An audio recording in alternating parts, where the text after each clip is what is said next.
Forensic science begins at the end of someone else's story. Scrutinizing a violent moment in time. Samples are collected and preserved. The scene exhaustively photographed. Evidence prepared for forensic experts to examine. Television and movies fuel blind faith in the power of crime scene investigations, or CSI. But since the emergence of DNA analysis, a disturbing trend has emerged.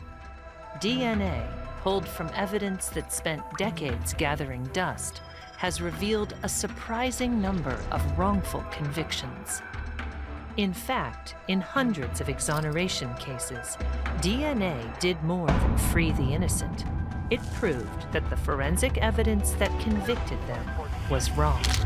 It's time to put CSI on trial to find out what's real science, what has scientific potential, and what's just junk. The stakes couldn't be higher. They accuse me of showing utter disregard to human life. 911, what's your emergency? You need to come down and help her. Okay? I can't get any life out of her. And that is when the nightmare started.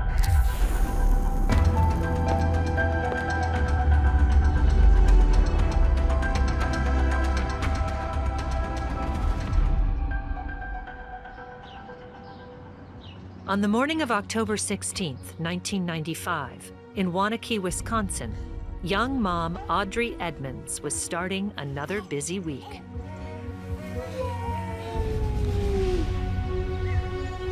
Audrey was running a daycare out of her home, and just before 7:30 a.m., her first child arrived. 7-month-old Natalie was a fussy baby, and this day was no exception. Baby Natalie had been ill since the night before, and Audrey tried to calm her with a bottle. But Natalie's condition quickly deteriorated. When the formula started coming out of her nose, I instantly picked her up, held her, was patting her on the back. She was not responding. That's when I went so quickly through the house, out to the front yard. I'm yelling and screaming at my neighbor ladies to come help me. I'm holding her up, trying to get her to be okay, thinking, you know, a baby has choked. Call 911. I'm going to get Susan. That's when I went in and called 911. Yes. Yes, I have a baby who's not breathing. Yes, that's right. You need to come down and help her. Okay? I can't get any life out of her.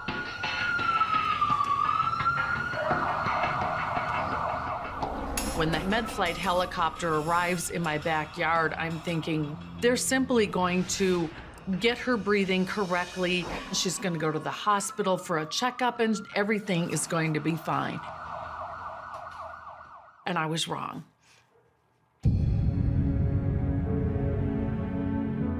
Baby Natalie was pronounced dead at 9 p.m. that night.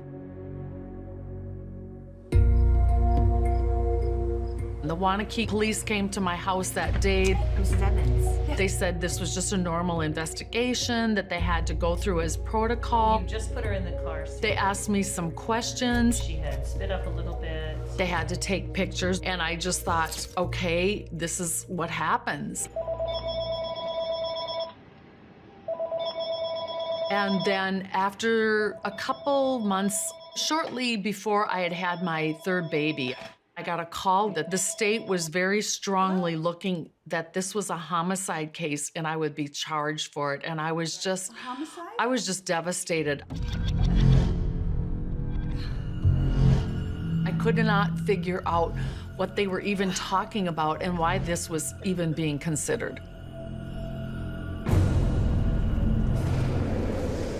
But according to police, baby Natalie's death was a clear case of child abuse called shaken baby syndrome. Professor of pediatrics at the University of Maryland School of Medicine, Dr. Howard Dubowitz has diagnosed and studied shaken baby syndrome. when a child is, say, held by the trunk or arms and roughly, vigorously shaken, that head can really bob around and move back and forth or sideways or rotate. And it's that movement, especially, that makes them susceptible to bleeding around the brain and to the brain being injured. The American Academy of Pediatrics, the CDC, and the World Health Organization all describe shaken baby syndrome as a leading cause of child abuse death.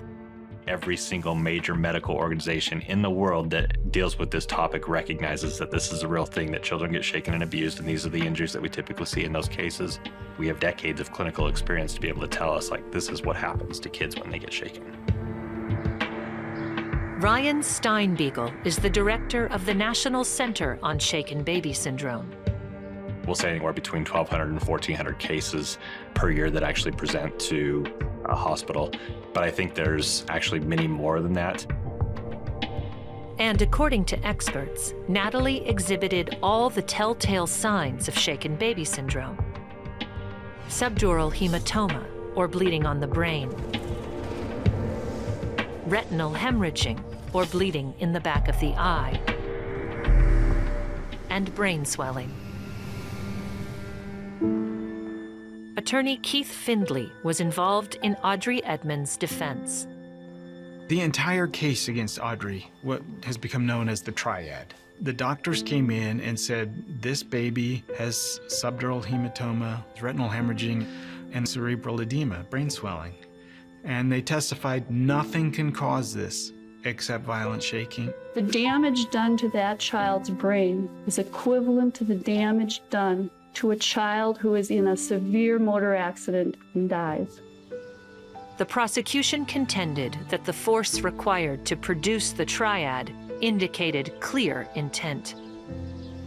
A child injured by shaking in this way would have to have suffered such severe force, such massive infliction of force, equivalent to the force generated by a fall from a second or third floor, that no one could administer that much shaking force without recognizing that it was likely to harm or kill the child. And therefore, it has had to have been done at least with recklessness.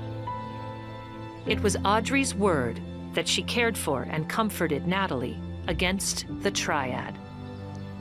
Had done the best that I could to try to get her to stop this crying. And expert after expert testified that because the injuries were so severe, they must have occurred shortly before Natalie's collapse. It would be my opinion that it would be extremely unlikely to almost impossible that there would be any period of lucidity following those types of injuries.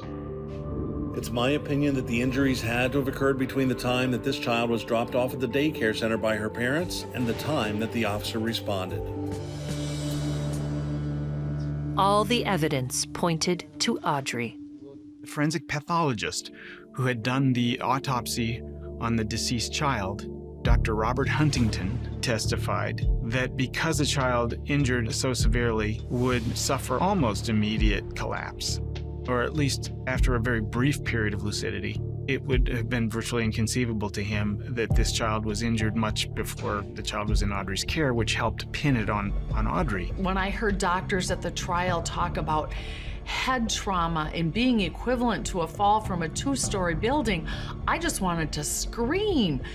Common sense tells you that if a 7-month-old is falling from a 2-story building, there's gonna be skull fractures. None of that was taken into consideration. Dan Birkland, a father of young girls himself, sat on the jury. It was pretty cut and dry as far as just with the facts. There was nothing else presented about Audrey that came into play at all. It was totally just the experts that had us to form this decision.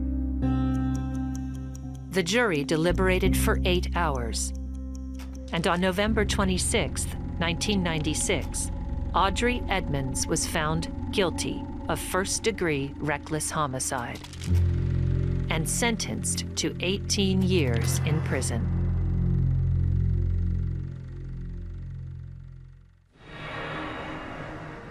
At Wisconsin's Center for Integrity in Forensic Sciences, Kate Judson is an expert on shaken baby syndrome litigation.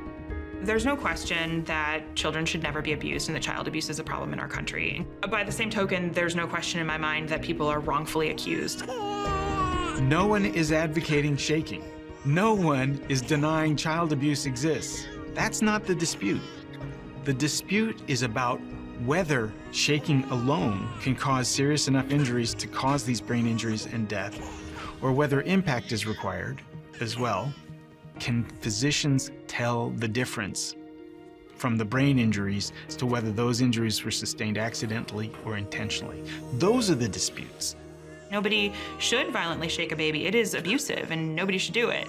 But that's really different from saying that when a child has intracranial bleeding, that they must have been shaken. Those are really different things.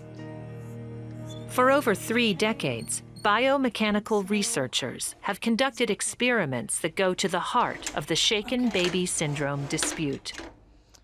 Dr. Brittany Coates leads the University of Utah's Head Trauma Lab, where she designs biomechanical models to simulate the conditions of head trauma and test the forces of impact.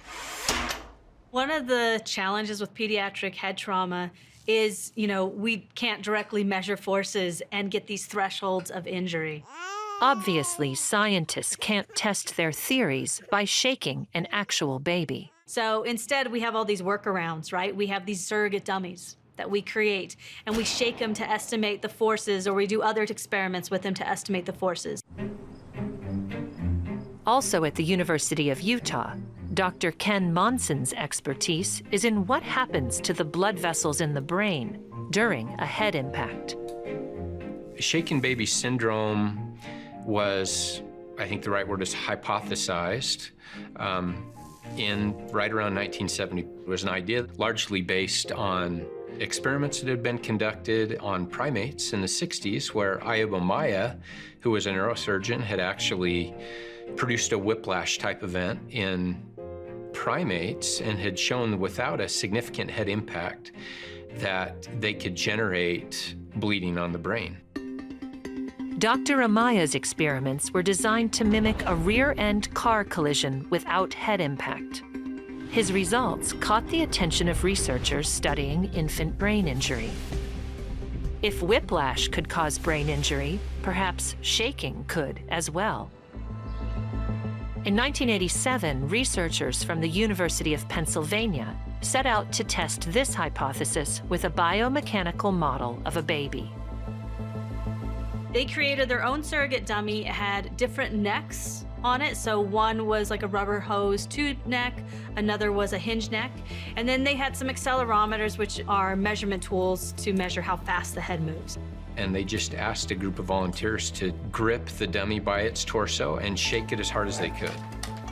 And they found that the shaking accelerations were far below any of those thresholds for injury, like 10 times lower than what would be required to cause those injuries. So the conclusion of the paper was, well, shaking can't cause these injuries. Because a human can't produce the same level of force as a crashing car. The forces they were able to generate were so far below the tolerances that they said that severe injury is likely going to also have some kind of impact involved. So essentially, shaking alone can't cause the triad. Over the years, the field of biomechanics has advanced, but the results are the same.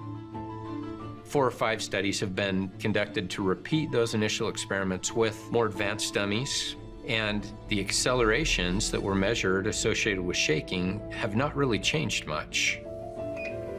We haven't been able in the biomechanics realm to recreate severe injury. So I think it's created a lot of kind of controversy because you have on one side clinicians who have seen this constellation of injuries, but then you have a lot of biomechanics people who said, well, the forces are so low, how can they create those injuries? Critics of the shaken baby hypothesis argue that impact and undiagnosed medical conditions cause the triad, and question many of the assumptions that have sent thousands to prison. But back in the late 1990s, these discoveries were only beginning to emerge from labs. And on February 20th, 1997, Audrey Edmunds was locked behind bars. My third child, my baby, my youngest, I was incarcerated 2 days after her first birthday. And my second one was just over almost 3, and my oldest was in kindergarten. Yep, that's a tough day. Her 18-year sentence meant she would miss their entire childhoods. I try to let it just fly through each year, but I mean, being locked in a brick room with a stranger and a tin toilet is nothing I can even fathom to this day. I lived it by the grace of God. I kept hope. That's tough. That is very, very hard time.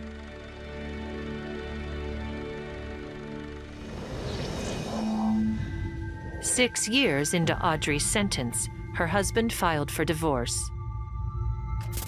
Audrey tried to keep her hopes up, even when none of her appeals were successful.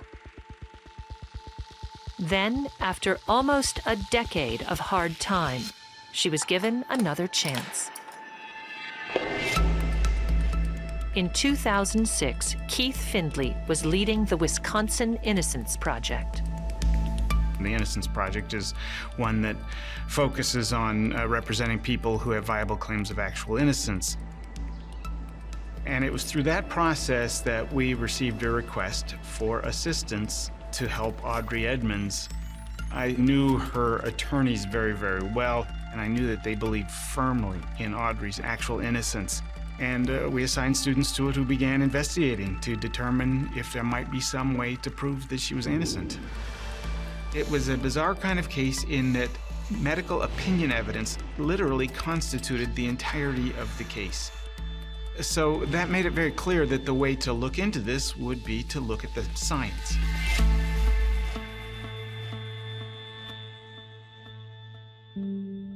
Findley and his team scrutinized the testimony of experts like pathologist Dr. Huntington, who had been key to Audrey's original conviction.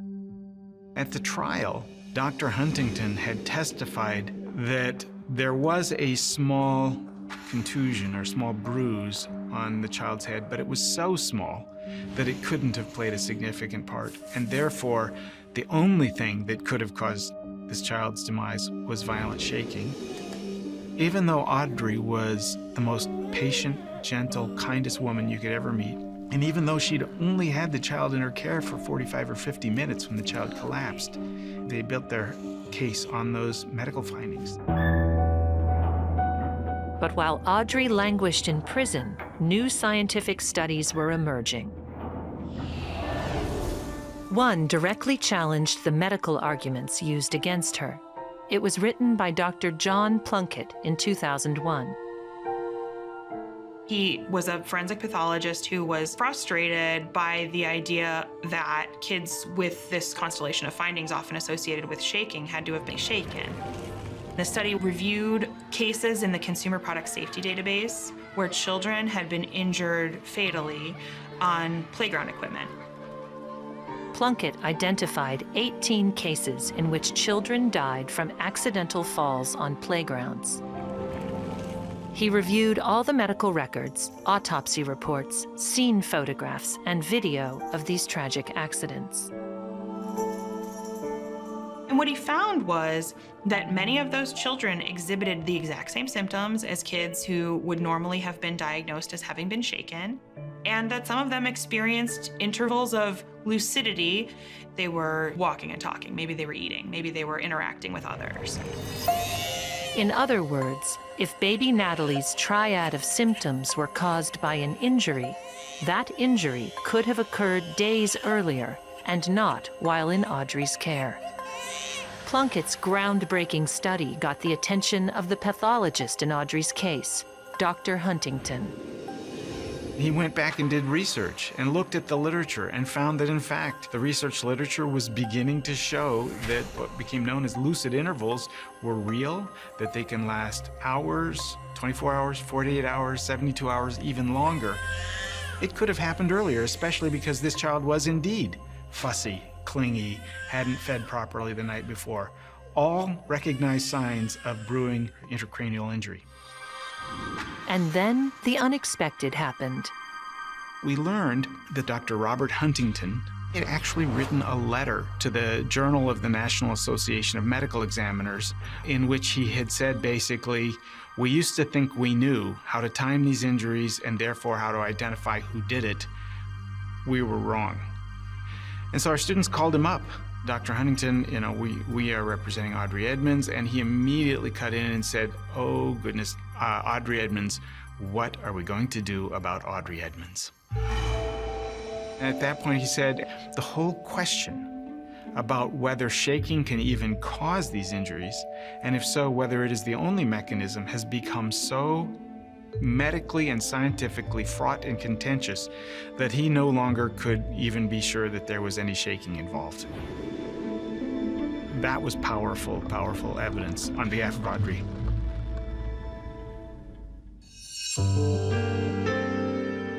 It took 11 years, but the world was about to learn of Audrey's innocence.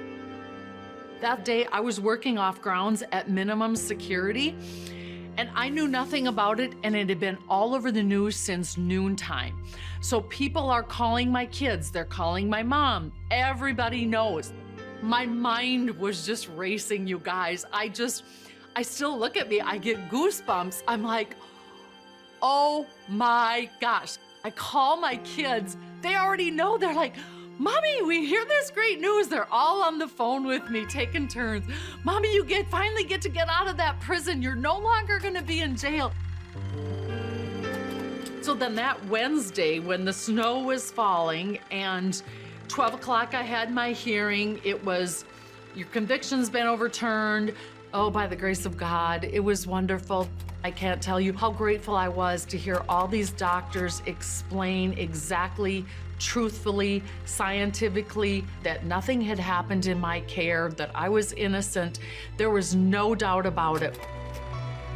When she was released, Audrey's daughters were 12, 14, and 16 years old. I could never try to make up for that time because you just can't. But you just enjoy and move forward. She was ultimately exonerated of all charges. It became the first case in the world in which a shaken baby syndrome or abusive head trauma conviction was overturned on the basis of new scientific evidence challenging the hypothesis upon which the prosecution rested. But how did a scientific hypothesis send an innocent mom to jail for 11 years? Some of it can be traced back to the 1980s, when many more mothers were working outside the home. Daycare facilities proliferated, and the guilt-induced anxiety around leaving young children with people outside their family triggered a kind of hysteria. There was a lot of panic about mothers leaving their children with other caregivers. There was a lot of sort of panic about those caregivers. It captured the nation's attention. At its height, the anxiety sparked a phenomenon called satanic panic.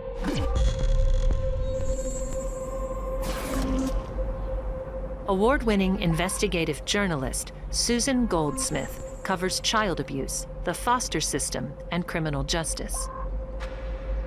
People believed that there were clubs of Satanists operating in child care settings.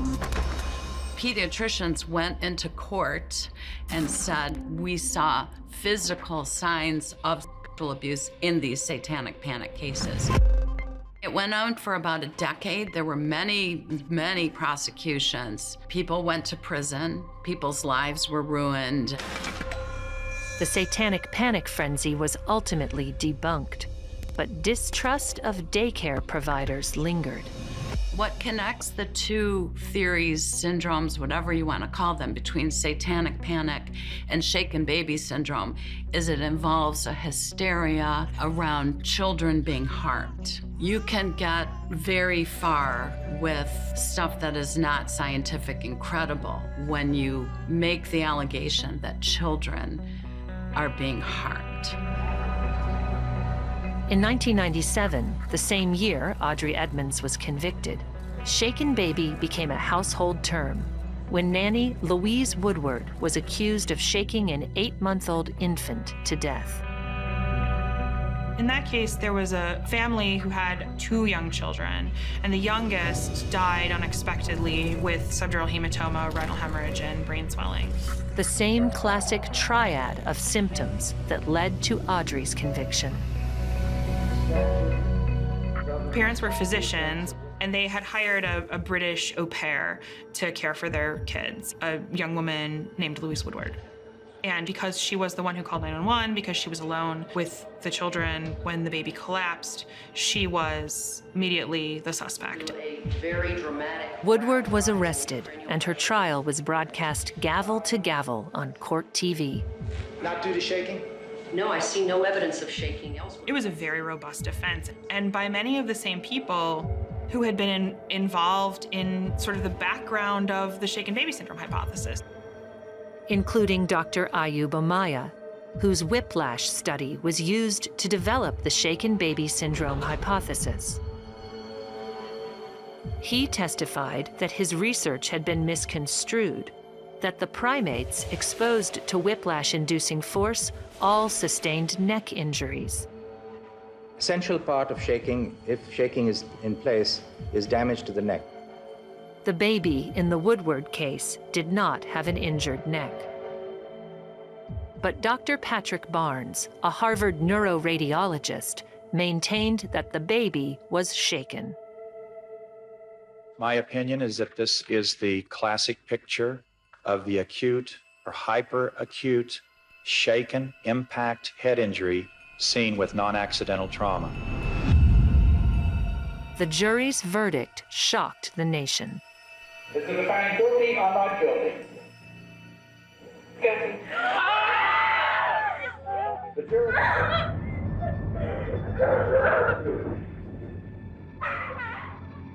On appeal, the charges against Woodward were reduced.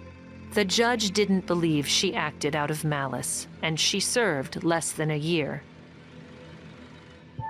And in the years after the trial, Dr. Barnes began to question his own conclusions.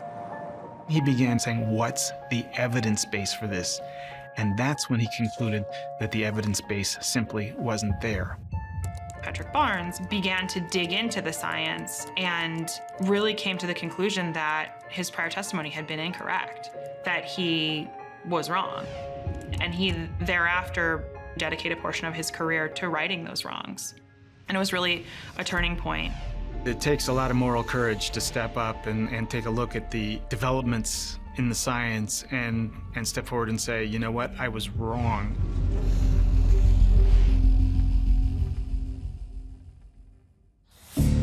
While some pediatric scholars were beginning to question the science, proponents of the shaken baby hypothesis were expanding their reach. We've got, brochures, pamphlets. The National Center for Shaken Baby Syndrome was at the forefront of this effort. The National Center's been around since July of 2000. Now, this is a very specific subset of child abuse, but it's also the most devastating form of child abuse. Their Period of Purple Crying abuse prevention program is implemented in 2,000 sites worldwide. So this is a program that educates moms and dads and other caregivers about infant crying, which has been shown to be the #1 trigger for shaken baby syndrome or abusive head trauma, and how to respond to that crying when you're feeling frustrated. They can shake the doll and show what's happening when a baby's shaking, how the neck's moving. In the hospital, there's a bedside education that takes place. These advocacy efforts, combined with medical training, have institutionalized shaken baby syndrome as part of a physician's creed. Most residents will get somewhere between maybe a week to a month of training on this topic. So definitely it's on everyone's radar screen, and medical students are well aware that this is unfortunately a prevalent problem and that their eyes and ears need to be open. But critics point to a disconnect between what students are taught and what biomechanical researchers have been unable to prove. The hypothesis is perpetuated through medical training every day because that's what medical students are still taught. What's the most influential is that child abuse pediatrics has become its own board-certified subspecialty. And many of the people who originated these ideas and were really at the forefront of prosecuting these cases are now training the next generation of doctors. And so most physicians never have the opportunity to look beyond what was in the textbooks, never question it. And so it becomes sort of self-perpetuating and continues. Without any form of feedback to tell them whether they were right or wrong, they could have been diagnosing it wrong every single time for 30 years, and they would never know it. Clinical judgment in this context is no substitute for science. But institutionalized practices resist change. You know, I wonder how difficult it would be if you devoted a serious chunk of your professional life to stamping out this particular form of child abuse. It might be very difficult to hear conflicting information. And there's been an entire industry built up around it, this whole entire subfield of child abuse pediatrics. And so to all of a sudden reverse course, it's like trying to use a rowboat to turn around a massive ship. It's just, there's just enormous investment and inertia in this hypothesis. Advocates like Steinbeagle argue that exaggerated media reports have created a false controversy. All the major medical organizations, the American Academy, the CDC, World Health Organization, they all recognize that shaken baby syndrome is a very real thing. I think the controversy comes from the fact that in the media, it gets reported. You've seen the articles in the Washington Post or the New York Times that make claims that the science is in question, or that there's new science, or the science is changing. It's absolutely not the case. A tiny minority, sometimes people with fancy titles at top institutions, are in that small camp of what has been termed denialists. And this presents, I think, a serious problem for us. The concern is that denying the shaken baby hypothesis will make it harder to protect children. In 2014, investigative journalist Susan Goldsmith produced a documentary about the shaken baby hypothesis. The film generated a storm of backlash. The effort to discredit those who challenge this theory, there is an attempt to destroy them, to call them child abuse deniers. They've had seminars where they compare questioning shaken baby syndrome to being a Holocaust denier and being a climate change denier.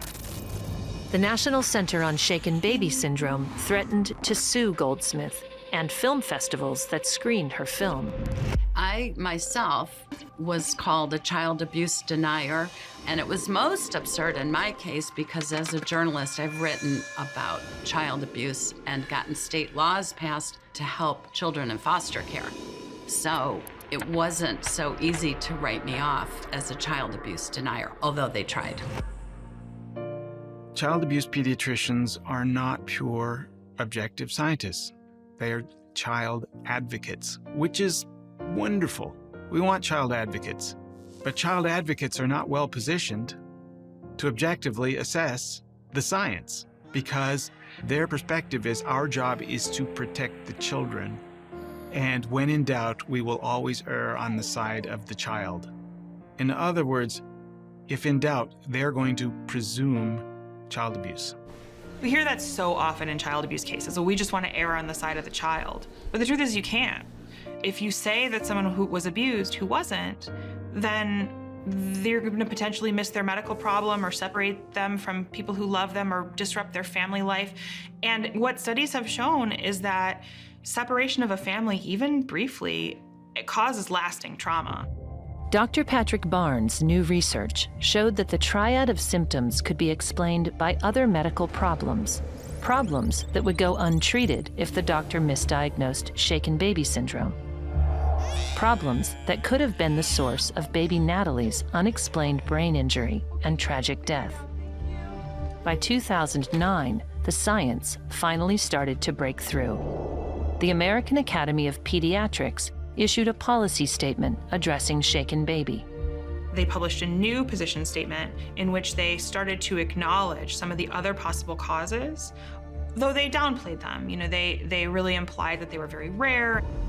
They had to back off in subtle ways from some of their original claims. And they changed the terminology, saying we recommend no longer calling it shaken baby syndrome, but rather calling it abusive head trauma. Then, in 2016, a decisive blow to the shaken baby syndrome hypothesis came from a compelling study by the Swedish government. So there was a big Supreme Court case in Sweden where the Supreme Court of Sweden reversed a conviction. And so they did a big study, and what they found was the evidence supporting shaken baby syndrome diagnoses was of very low or very low quality. They looked through thousands of published medical articles, whittled it down to 30-some that were really relevant, and of those, they concluded that something like 28 of the papers were of low scientific quality, 2 were of medium scientific quality, and 0 were of high scientific quality. A lot of us who work on wrongful convictions in shaken baby syndrome cases were really hoping that the Swedish study would make something change in this country. That just hasn't been the case. Instead, there are more people like Audrey Edmunds accused of shaking babies. People are still being convicted because the mainstream pediatric community still embraces the shaken baby syndrome hypothesis and indeed has become extremely defensive and reactionary in response to any criticisms of the hypothesis. And so the prosecutions continue. Acquittals happen, but so do many, many, many convictions. And thousands remain incarcerated.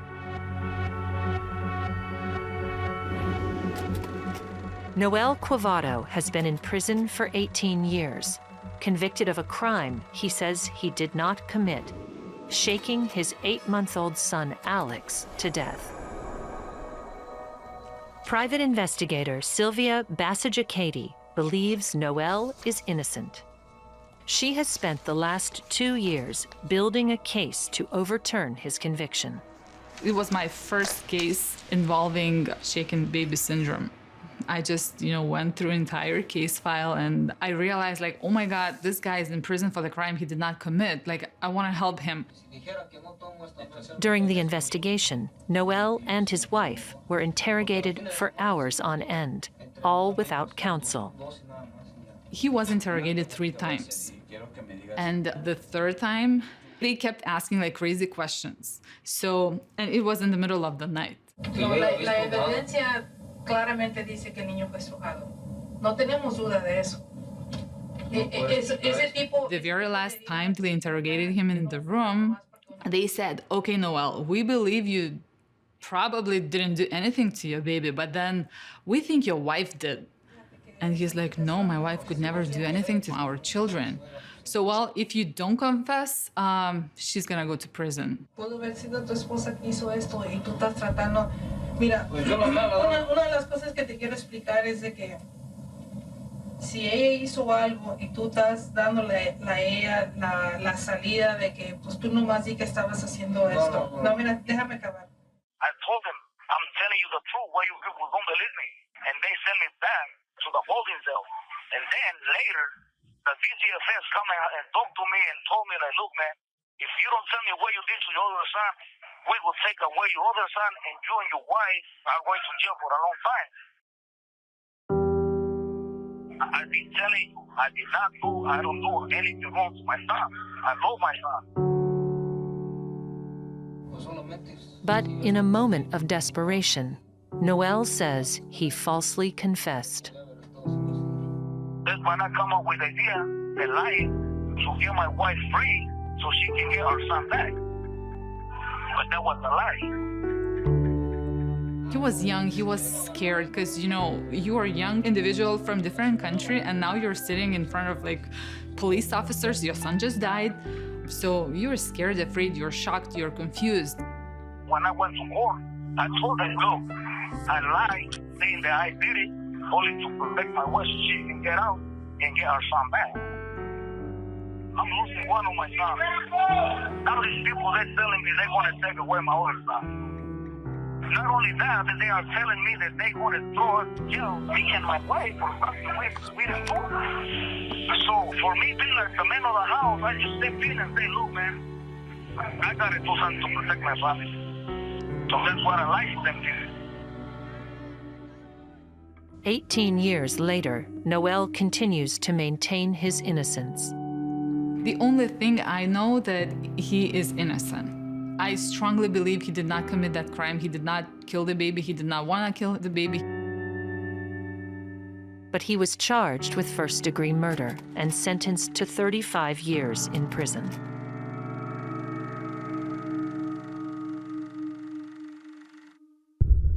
Noel is not alone. False confessions in shaken baby syndrome cases are surprisingly common. Of all the things that we know that make people particularly vulnerable to giving a false confession, shaken baby syndrome cases have many of those things. So people are often extremely distraught when they're being interrogated by police because a child has died in their care or has been seriously injured. And you may feel feelings of guilt, even if you didn't do anything. Police interrogations are often most aggressive in cases involving children. And that often happens in these kinds of cases because it is so shocking that, you know, we're talking about the murder of an infant. It's shocking, it's upsetting. And because shaken baby syndrome is still commonly accepted, interrogators assume a crime has been committed and can present scenarios that encourage false confessions. Ahora, yendo para atrás un poquito, cuando estás tú en el cuarto, en la recámara con el niño, antes de que lo meseas así 7 veces, el niño está llorando, ¿verdad? Sí. Y está llorando porque su mamá no estaba ahí. Salió del cuarto a componer las tetas. Salió del cuarto, tú tratas de controlar al niño de llorar y pierdes la paciencia. Y ¿qué es lo que le dices cuando lo estás meciendo? Nomás le estoy meciendo y le digo, ya cálmese, mi hijo, ya duerma haciéndole, ya que dormido. Y así sí. Había más fuerza que eso, ¿no? Sí. Interrogators will ask the accused person or the suspect, we know this had to have happened from trauma, right? Tell us what you did. Now here's your choice.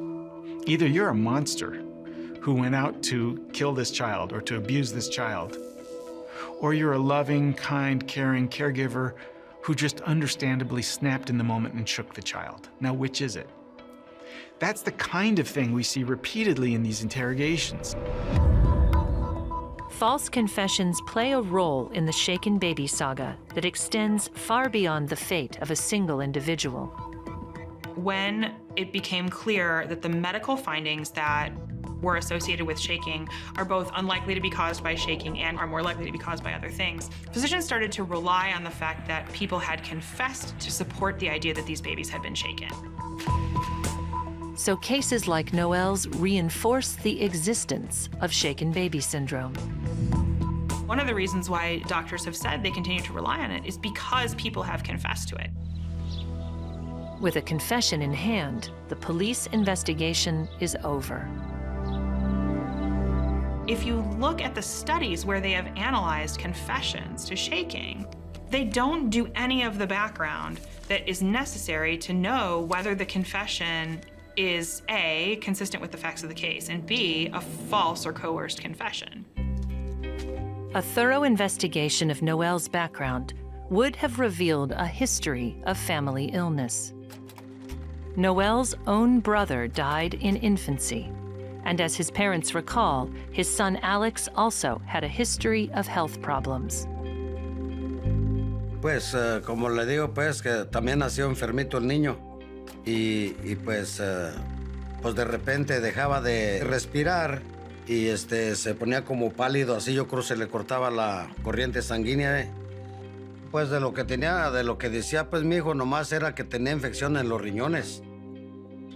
Y lo habían llevado al médico, pero el médico creo le comentó que esa infección se le podía brincar al cerebro.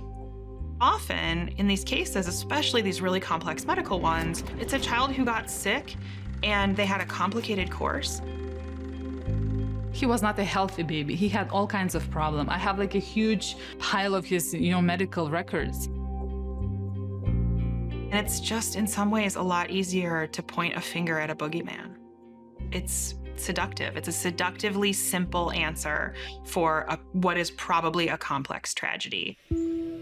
Noelle's parents left their home in Mexico almost 2 decades ago when their son was arrested.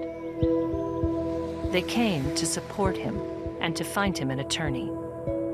Pues nos sentimos mal y pues tratamos de hacer lo posible de venir para acá, para Estados Unidos, a ver si lo podíamos ayudar en algo, pero pues llegando aquí, pues conseguimos dinero ahí con muchas amistades para completarle $20,000 al abogado. Aquí nos ayudó mucha gente, unos nos regalaban dinero y otros prestado para... It's so difficult because no matter how many resources an individual has, they don't have more resources than the government. And those disparities are even more profound when defendants are dealing with the effects of poverty and racism. I never be asking you for help to help. Why? And the only option for many is pro bono legal assistance. We found an attorney for you, I told you, and he's gonna work for pro bono. Yeah. He's gonna file executive clemency. So I don't wanna give hopes, but I want you to have this hope, and I really, really pray, he will help us. After 18 years of heartache, Noelle and his family have renewed faith. Yes. So I see my mom and I just tell my mom, hey, don't worry, don't cry, everything's gonna be fine.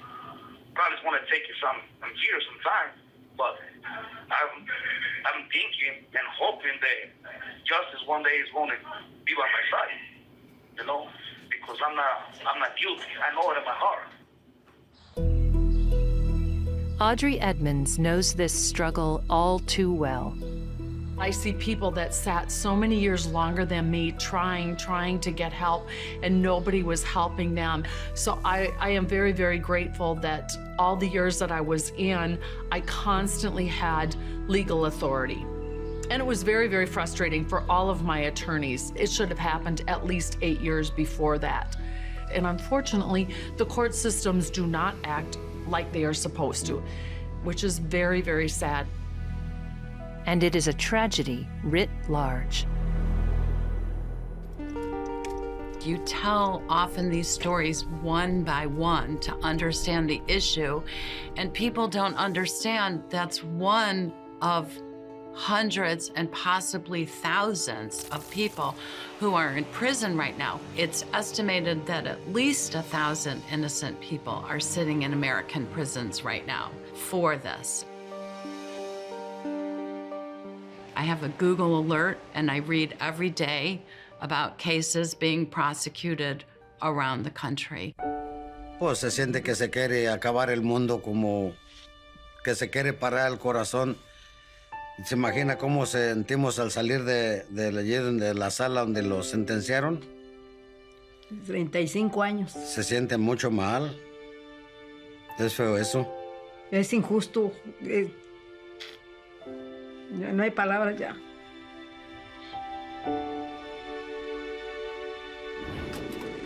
The ripple effects of trauma run deep. Noelle's wife has remarried. He has lost contact with his older son and faces possible deportation if granted clemency. Audrey's 3 daughters grew up without a mom. Her marriage ended in divorce. And after serving over a decade in prison, the state of Wisconsin refused to grant her any compensation. But the same outlook that allowed her to survive prison keeps her going. It's been 12 years, 12 years since I've been out. So 11 in, 12 out, that's a good feeling. One of my biggest hopes while I was away was that with all this new medical evidence coming to surface and more people working on these kind of cases, that it would help others. The scar in my life will always be there, but it fades. And I am just trying to do my best. I know I can't change the past. I cannot make up for what I have been through, but I keep moving forward.